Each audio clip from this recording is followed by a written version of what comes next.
Sebelum nonton, jangan lupa klik subscribe dan loncengnya ya.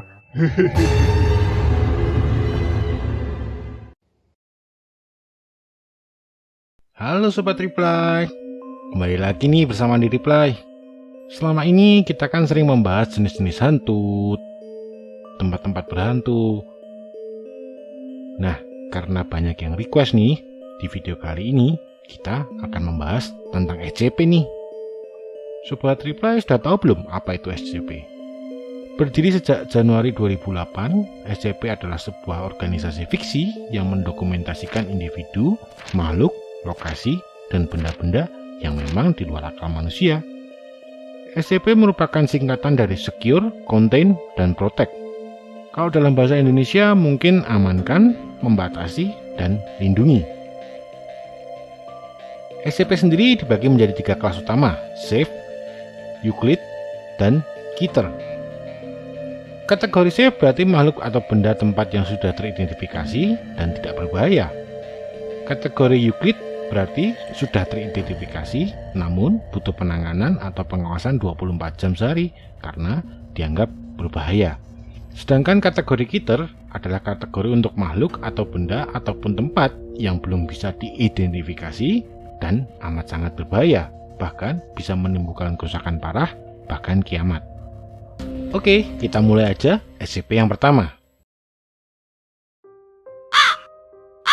Yang pertama, SCP-049, kelas Euclid.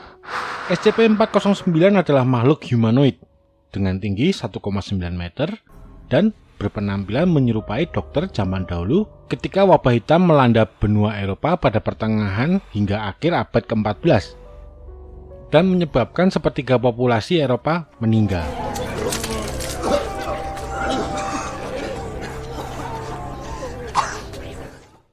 SCP-049 atau yang lebih dikenal dengan sebutan The Black Doctor ditangkap di sebuah desa kecil di Montauban, Prancis Selatan ketika ada penyelidikan tentang misteri hilangnya warga di desa itu.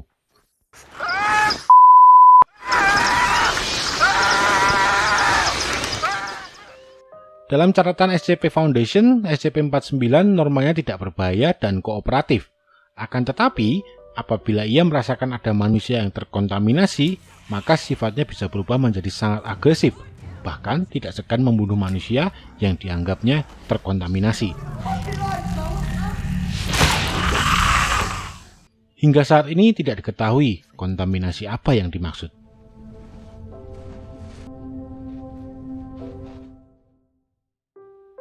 Berikutnya, SCP-173, kelas Euclid. Patung misterius ini asal-usulnya tidak diketahui. Ya, buah patung. Pertama kali dipindahkan ke SCP Foundation pada tahun 1993. Meski SCP-173 merupakan sebuah patung, tetapi menurut informasi, patung ini amat sangat berbahaya dan harus selalu berada di dalam ruangan terkunci. SCP-173 memiliki wajah yang mengerikan, menyerupai serangga, dan 2 tangan pendek. SCP-173 tidak bisa bergerak apabila terkena sinar matahari, namun harus dijaga 2 orang ketika malam hari.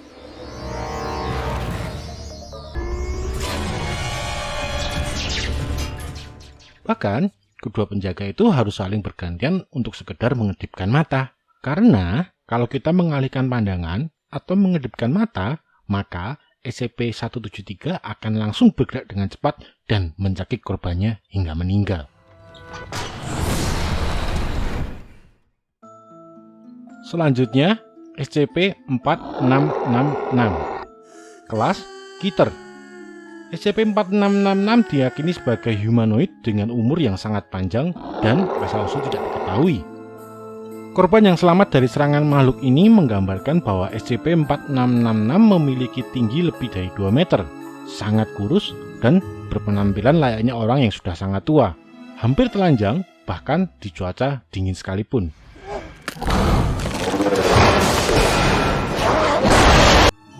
Menurut dokumen, SCP-4666 sepertinya memiliki kemampuan teleportasi hampir ke seluruh tempat di dunia.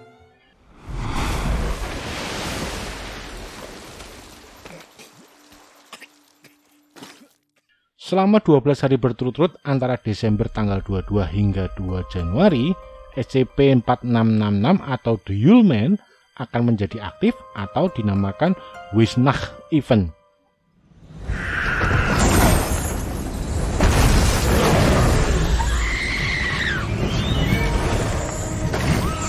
Yulman munculnya biasanya di daerah pedesaan yang ditutupi salju selama periode Wisnach. Korbannya biasanya dari keluarga yang memiliki anak berusia di bawah 8 tahun. Selama 11 hari, Yulman akan mengintai dan meneror korbannya. Lalu, pada malam terakhir, Yulman akan membunuh orang tuanya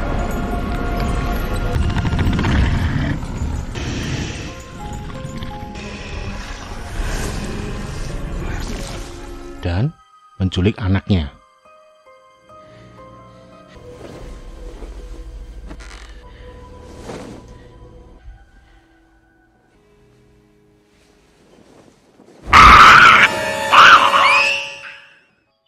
SCP Foundation mencatat satu korban selamat ditemukan setelah 2 tahun menghilang dengan kondisi mengerikan. Beberapa jari putus, bola matanya hilang, mulut dan matanya dijahit. Kain menyerupai kulit binatang dijahit ke tubuhnya dan amat sangat kurus. Yang keempat, SCP-682, kelas Keter. SCP-682 merupakan makhluk yang menyerupai reptil dengan ukuran tubuh besar dan asal-usul SCP-682 ini hingga saat ini tidak diketahui.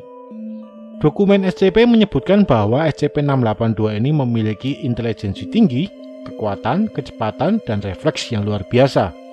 Selain itu, SCP-62 atau Hard to Kill Reptile memiliki kemampuan regenerasi luar biasa.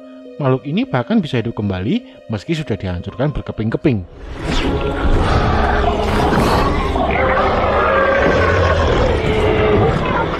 Tercatat puluhan kali Foundation mencoba membunuh makhluk ini, tetapi semua tidak berhasil. Hal ini dikarenakan SCP-682 amat sangat agresif dan berbahaya. Dari hasil penelitian, SCP-682 sepertinya ingin menghancurkan semua makhluk hidup.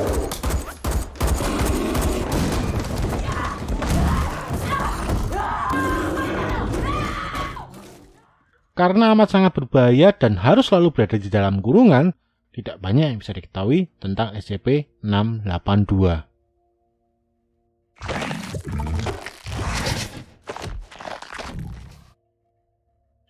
Dan yang terakhir, SCP-096, kelas Euclid.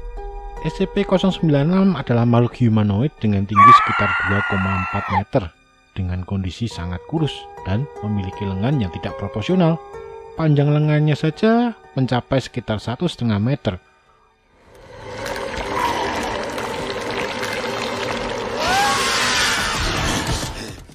Kulitnya tidak memiliki pigmen dan tidak memiliki rambut di bagian tubuh manapun. Selain rahang yang bisa membuka 4 kali lipat dari manusia biasa dan bola mata yang tidak memiliki pigmen, bagian tubuh lain SCP-096 sama seperti manusia pada umumnya.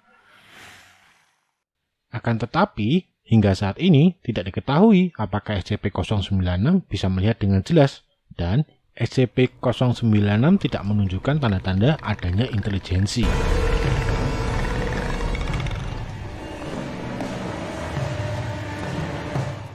Pada dasarnya, SCP-096 tidak agresif, namun apabila ada yang menatap wajahnya atau merekam dengan video, SCP-096 menunjukkan tanda-tanda stres seperti berteriak dan menangis.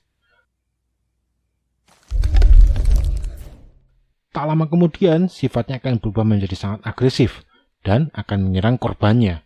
Dokumen SCP Foundation mencatat hampir seluruh korban SCP-096 meninggal dan jasadnya habis dimakan.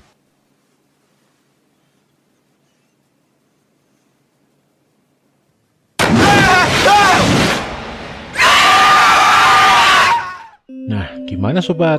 Ngeri ya makhluk SCP? Masih banyak loh makhluk SCP-SCP lainnya. Kira-kira mau lanjut di part 2 nggak nih? Komen ya di bawah. Oh iya, kami dari Rizky Replay mau mengucapkan selamat tahun baru buat sobat semuanya. Semoga tahun depan lebih baik ya dari tahun ini. Amin. Oke, sampai jumpa ya di tahun depan.